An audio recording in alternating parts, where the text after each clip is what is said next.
Good, thanks. We're going to talk a bit about Sterling. We've got some other stuff as well from the transfer market today, but you've got a bit of Chelsea news potentially for us. Yes, the news just breaking. Chelsea have got so many players. We've talked about it ad nauseum in terms of how big the Chelsea squad is. They've got about 5 or 6 goalkeepers on their books. But Kepa Arrizabalaga, remember him? He's been on the books for a long time. Bournemouth are working on a deal to sign Kepa on loan from Chelsea. So that would help to kind of alleviate some of the issues that Chelsea have got in terms of their big squad. He is actually better than any of the keepers they've got. Well, it's so difficult because what do you think about Chelsea keepers? You've got Philip Jorgensen they've just signed. You've got Robert Sanchez. You've got Bettinelli. You've got Kepa. You've got so many keepers, but I don't think any of them are good enough.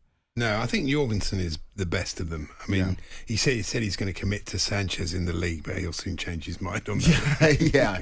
Wow. Yeah. Oh, that's interesting. Was he not watching that? I mean, that shot from Kovacic last week, I know. any decent goalie would save that. I would have thought there would have been offers from... I mean, maybe he wants to stay in the UK, he's happy here, but I thought there would have been offers from Spain for him. Well, he didn't set the world alight when he went on loan at Real Madrid last season. He lost his place in the starting line-up to Lunin. Obviously, Courtois was out for the whole season, or the majority of the season, with an injury. So, yeah, he's trying to find a new home, and it looks like that new home could be Bournemouth. Like I said, they're working out a deal to sign them on a loan from Chelsea this season. Still only 29 years old, so keepers don't really hit their prime until they're in 30. So. If he was part of the bomb squad 11, they would have beaten that team last night. They would, absolutely would. Yeah.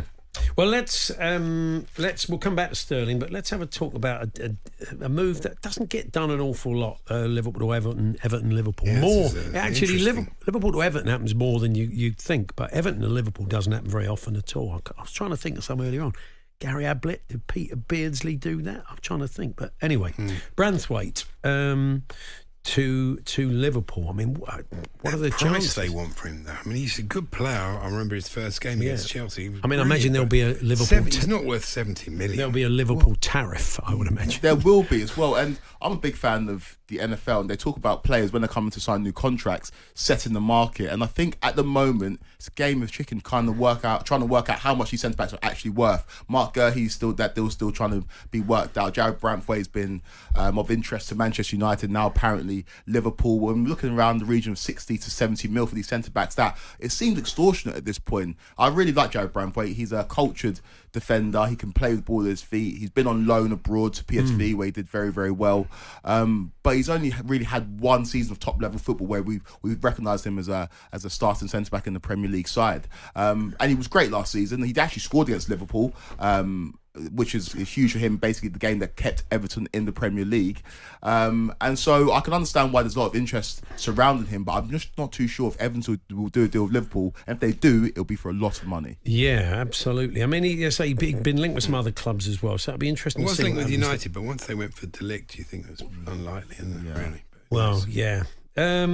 Yes, so elsewhere, Kieran Trippier to Everton. Of course, he has worked with Sean Dyche before, good experienced player. He's kind of lost the captaincy. Maybe it's a sort of time to move on. Yeah, well, if you look at the options at Newcastle, I think Tino Livramento is a very, very good player. Obviously, I know him from his time at Chelsea. He had a good stint at Southampton as well, and I think this is a season where he really takes a step up. Kieran Trippier has been a great servant to Newcastle. Was the first signing in this new era. But we saw last season a couple of high-profile errors. Didn't necessarily cover himself in glory at the Euros, despite the fact he was playing out of position. Yeah. He's now 33 years old. He's had a great career. I think now he's trying to go and find a new home where he can play regular minutes because his career is coming to an end. But Eddie Howe spoke ahead of Newcastle's game this weekend. And he said he's surprised by the reports that Kieran Trippier wants to leave. He said he's a valued member of the squad and they know what they want to do with him and he'll get minutes this season. But again, it's down to players if they want to find a new home, and it sounds like Kieran Trippier does. Let's have a talk about Raheem Sterling then, and this link to Villa that's on the back pages today as an option for him. Because Monchi, the brilliant general manager, he knows much less than the two brilliant guys at Chelsea. Pathetic, isn't it? Yeah, it is. So do you see him as a fit there? Well, Villa clearly had interest in bringing in an attacking player. They were linked with João Felix before João Felix ended up signing for Chelsea. And I think in a Unai Emery system, we can see the best of Raheem Sterling. It's whether Sterling wants to go and compete for minutes. There's no guarantee, especially with Villa side that have been flying for the last year and a half, that Sterling's going to start for them. They're playing in the Champions League. They're in the Champions League, which is huge. And Sterling's only ever played for big clubs in his career, from Liverpool to Man City to Chelsea. And so Villa makes sense. There's also links to to other clubs as well. Mikel Arteta was asked about Sterling. He said he's got an exceptional relationship with him. So he's not going to be short of suitors. It's just what situation suits him. And also, we talked about it yesterday, but the wages. The wages are a huge thing. Raheem Sterling is one of the highest paid players in the Premier League. And so we'll see how the story develops. We've still got about 9 or 10 days left in the transfer window. And I think Raheem Sterling will find a new home because he's delivered so much in the Premier League that there's going to be a team that will want his services.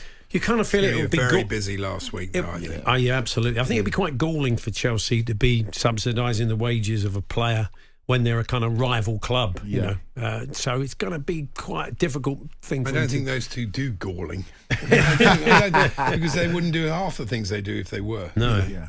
Eddie Nketiah is getting closer, isn't it? Yeah, Eddie Nketiah is getting closer. We talked about it yesterday. Yeah. We talked about the plethora of strikers that Nottingham Forest have, but I think Nketiah adds a nice balance to that. And Wanyee and Chris Wood are very different types of strikers to Eddie Nketiah, who's more likely to run in behind, more of a poacher, and so he'll have to go and fight for minutes at Nottingham Forest. But I like the signings that Forest are making. I like the direction they're going. Obviously, it's been a bit of a mess over the last 18 months when it comes to transfers with Forest, but they've been a little bit more considered in this transfer window, and I think Eddie Nketiah will be a great addition. One deal you think will get done before the window closes is Aaron Ramsdale finding a club, and there's some stories today suggesting that Southampton would like to bring him in. I mean, from what we hear, Arsenal would like it to be a sort of clean break. Yeah.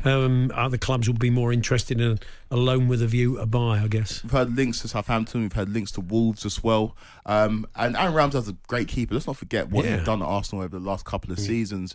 Last year he lost his place to David Raya, but he's still a top keeper. And I think he shouldn't lose hope as well. If you look at the amount of number twos that have left Arsenal and gone and created great careers elsewhere. Emi Martinez, for example. Emi Martinez won a World Cup. He's obviously playing in the Champions League right now. Wojciech Szczesny had a great career at Juventus, just been released. You look at Bernd Leno. You look at Fabianski as well, who was at Swansea. It's a great reflection on Arsenal's goalkeeping coaches. Yeah, it is. And so I think that Aaron Ramsdale, based on what he's done over the previous couple of seasons, can go and find a new home and go and create a career for himself, because it's a new dawn with England. Lee Cole is a new manager. Obviously, Jordan Pickford's never let England down, but if Ramsdale can go and find a home, there's no reason why he can't reignite his England career. Yeah. Jordan Ayew for Leicester. They're saying it's 5 million initially with 3 million in add-ons. That sounds like pretty good business. Yeah, it does. So. Leicester just needs to get bodies through the door. It's been difficult for them. Obviously, we know about the financial difficulties they've had. They would have been boosted by that opening day draw against your lot. Yes.